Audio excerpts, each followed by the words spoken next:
नमस्कार विद्यार्थी मित्रांनो, मी महेश देवळे आणि माझ्यासोबत माझे सहकारी विनेश राठोड सर. आज आम्ही कोंडाळा या ठिकाणी आलेलो आहोत. या ठिकाणी जिल्हास्तरीय विज्ञान प्रदर्शनी सुरू आहे.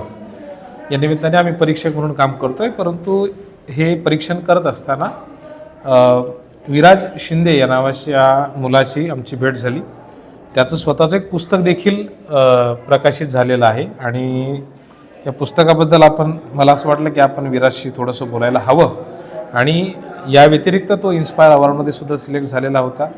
अगदी त्याच्या कामाची दखल भारताचं रस्ते वाहतूक मंत्रालय जे अत्यंत चांगल्या पद्धतीनं सांभाळतात, अनेकांचे जे आदर्श आहेत, आयडियल आहेत, एक उत्तम राजकारणी म्हणून ज्यांना संबोधलं जातं, असे नितीनजी गडकरी यांनी सुद्धा त्याची स्तुती केलेली होती विराजची. तर आपण विराजसोबत थोड्याशा गप्पा मारूयात. विराज, कधी छापलं तुम्ही पुस्तक? तर सर हे मी पुस्तक 2023 मध्ये जेव्हा मी 11 वर्षाचं होते तेव्हा मी लिहिलं. अच्छा, तो 11 वर्षाचा होता? हो. आता किती वर्षाचा आहे? आता मी 13 वर्षाचा अरे वा, छान. 2 वर्षापूर्वी छापलं तुझे? हो सर. का बरं तुला लिहावंसं वाटलं पुस्तक? पुस्तक वाचण्याच्या वयामध्ये तुला पुस्तक का लिहावंसं वाटलं? की म्हणजे माझ्या शाळेमध्ये मला पुस्तकाचं किड होतं. मी एक पुस्तक घ्या, ते पुस्तक घ्या, वाचा. पण माझी शाळा जी होती ते शाळेला मी हर एक गोष्टी स्पोर्ट्समध्ये माझं एक पाय लहान असताना माझं ऑपरेशन झाल्यानंतर मी हर एक गोष्टीत पार्ट घ्यायचो. तर माझी जे शाळा आहे ते मी शाळेचं नाव नाही घेणार, पण त्या शाळेने त्याच्याबद्दल काहीच आवडलं नाही. त्यांनी मला खूप बोलले, त्याच्यावरून मला खूप त्रास झाला. तर माझी आई जे सोशल वर्कर आहे, माझ्या आईनं त्यांना रोखलं, चाइल्डलाईनला कॉल केलं. तर चाइल्डलाईन ही आईनं मला सगळं सांगितलं की कसं होणार, काय होणार. तर आईनं मला म्हटलं तू याचं पुस्तक पण लिहू शकतो. तर जरा सर्च केल्यावर आईकडनं तुला प्रेरणा मिळाली पुस्तक लिहिण्यासाठी? प्रेरणा भेटली. त्याच्यात मी माझी पूर्ण स्टोरी लिहिली आहे. त्याच्यात चाइल्डलाईन बद्दल मी इन्फॉर्मेशन पण लिहिली. मराठीमध्ये की इंग्रजीमध्ये आहे? इंग्रजीमध्ये मी मराठीमध्ये लिहिणार आहेस? हो, लिहिणार आहे. तर मला असं खूप सारे पुस्तकं, आपले मित्र, गावातले जण यांना ना चाइल्डलाईन बद्दल माहिती नसते. कोणी आपल्याला किडनॅप करते, जसं 100 असते, 108 असतो. ते सगळं जे आहे ना, ते सगळं काय म्हणतात आपल्याला पाठ असतो. आई बाबांचे नंबर लहान मुलांना, नर्सरीच्या मुलांना माहित नसते. 10, 9, 8 हे नंबर ना नॅशनल चाइल्डलाईन मध्ये. तुम्ही कोणत्या रेल्वे स्टेशन मध्ये जा, वाशिमच्या या तोरणाळ्याच्या, तर तिकडे ना चाइल्डलाईनचे स्पेशल बूट आहे ज्यांनी लावलेलं आहे, जिथं ते आपण चाइल्डलाईनचे ना मेंबर्स आहेत जे तुम्हाला मदत करतील. तर हे जे माझं पोर्टफोलिओ आहे त्यात माझे सगळे अवॉर्ड, अचीवमेंट्स, मी काय काम केलंय चाइल्डलाईन बद्दल.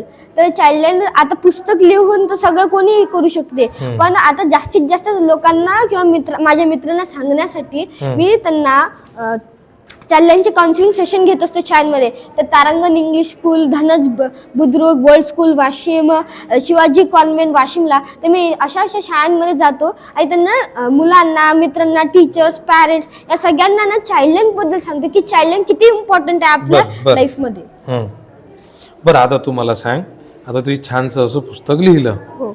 आता मुळामध्ये तुझं जे वय आहे ते पुस्तक वाचण्याचं आहे. हो. तुझ्याच वयाची जी मुलं आहेत ते पुस्तक हाती सुद्धा धरत नाहीत. वाचणं तर दूर, लिहिणं तर फारच मोठी गोष्ट राहिली. आमची वही आणि म्हणजे जे दिलेलं वर्क असतं ते सुद्धा आम्ही कम्प्लीट करत नाही. अशा मुलांना तू काय सांगशील?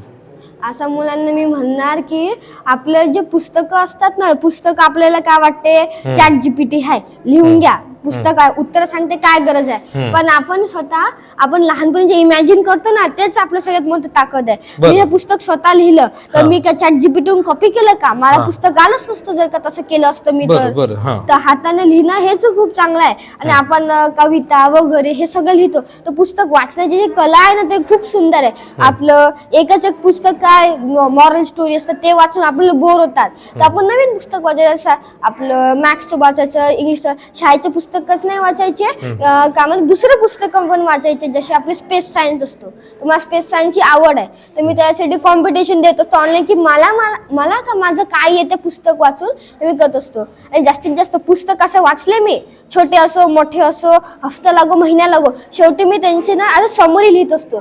तर जर का आपण समरी लिहू ना तर आपल्याला स्वतः लिहिण्याची पण प्रॅक्टिस होते. पुस्तक वाचतो आणि नंतर समरी. सरांचे काय प्रश्न आहेत? तर मी असं ऐकलं की तू बालविवाह रोखलेले आहेत, तर त्यासाठी तुला प्रेरणा कशी मिळाली? तर ना माझ्या आईने जे चाइल्डलाईन सांगितलं तेव्हाच त्यांनी म्हटलं की हुंडा, चाइल्ड मॅरेज हे असे जे सती हे जे प्रॅक्टिसेस आहे ना हे ना वैदिक एज पासून चालू आहे. तर ते वैदिक एज पासून चालू असताना ना गव्हर्नमेंटने त्यासाठी थांबवण्याचे प्रयत्न तर केले, पण ते आपल्या गावांमध्ये नाहीये. तर गावांमध्ये जेव्हा माझ्या आईला कळलं की बाबा बालविवाह होऊन राहिला, तर आईनं म्हटलं बघ विराज, असं आपलं शान घरात आता तुझ्या वयाची मुलगीला लग्न करून टाकून राहील. मी म्हटलं आई आपण याला थांबवू नाही शकत का?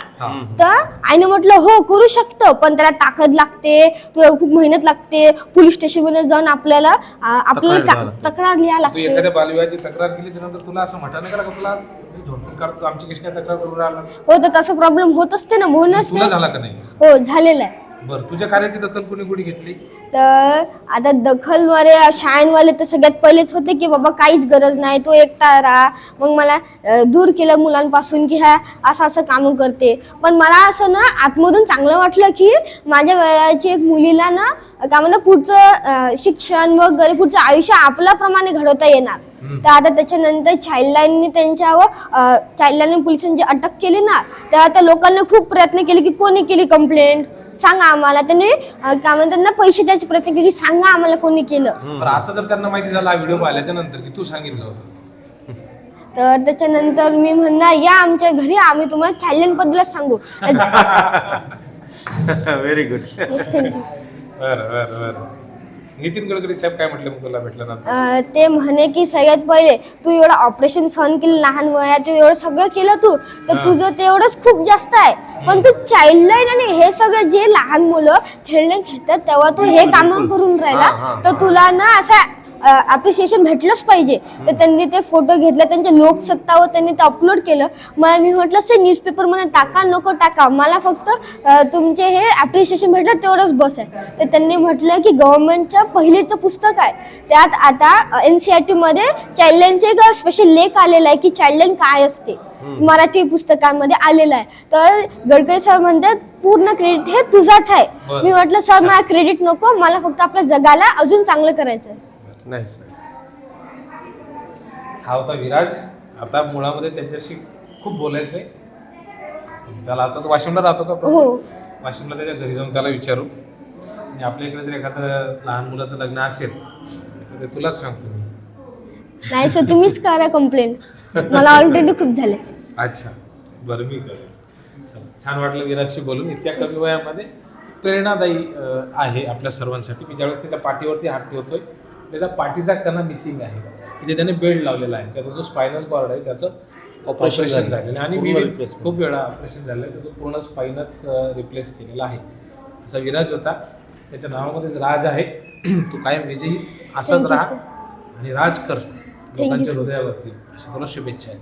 Thank you very much sir. छोटे छोटे